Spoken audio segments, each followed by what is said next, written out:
Hello, এটা ছিল আমার বার্থডে দিন। তোমরা তো বড় ব্লগটা দেখেইছো, আর এখনো যারা দেখোনি ইমিডিয়েটলি গিয়ে আমার বার্থডে ব্লগ দেখো দেখো দেখো। তো চলো একটা মিনি শর্টস, একটা শর্টস এর মাধ্যমে তোমাদের দেখিয়ে দিই আমার বার্থডেতে কি কি হয়েছিল।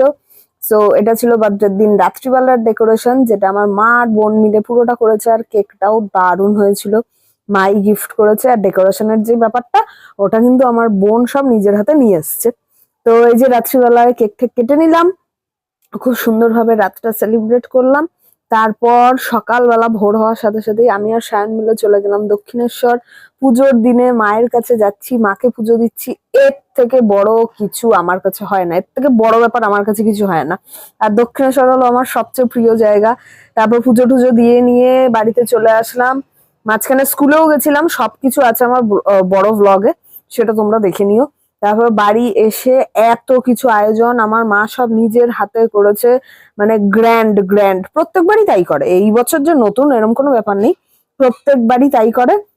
কিন্তু আমি এত কিছু কিছুই খাই না, নয় একটু ফ্রাইড রাইস চিকেন, আর নয়লে ফ্রাইড রাইস আর চিংড়ি মাছ। যেহেতু আমি কোনো মাছ খাই না চিংড়ি মাছ ছাড়া, তো এইটুক খেয়েই আমার হয়ে যায়। তারপর চলে আসলাম রাত্রিবেলার পার্টিতে। রাত্রিবেলায় আমরা গিয়েছিলাম হচ্ছে রাজ রেস্টুরেন্টে, তো সেখানে কেক কাটলাম। আর এই কেকটা নিয়ে এসেছিল সায়ন, যেটা দারুণ সুন্দর ছিল। আর আমি ওকে পছন্দ করে বলেছিলাম এই কেকটাই আনবি, আর ও ঠিক মনে করে নিয়ে এসছে। তারপর আমাদের ডিনার কমপ্লিট হলো, সবাই মিলে প্রচন্ড মজা করলাম, খাওয়া দাওয়া করলাম, এইভাবেই বার্থডেটা কাটলো। টাটা।